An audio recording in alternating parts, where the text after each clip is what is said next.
High বন্ধুরা, তোমরা কেমন আছো?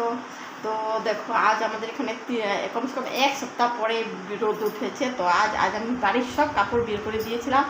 আর দেখো, সব ধুয়ে এখন শুকিয়ে গেলে সব মাটিয়ে ফেলে রেখেছি, মানে পাকাতে। এখন বসে নেবো, বসে মানে এগুলোকে ভাঁজ করবো। কিন্তু গরমের মধ্যে আর এগুলো করতে ভালো লাগে না। আর ওখানে মাটিয়ে বসে নেবো। বাইরে আমার বারান্দা, ওটা অনেক ঠান্ডা।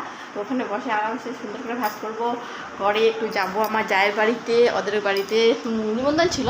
তো যাবো, বিষ্ণু পূজা দিয়েছিল। তো কাল আবার আমাবতী, জলদি জলদি আসতে হবে, এসে আবার সন্ধ্যা দেবো। তারপরে এখন একটু কাপড়গুলো ভাঁজ করে নিই, তারপরে রেডি সেডি হয়ে যাবো জায়ের বাড়িতে।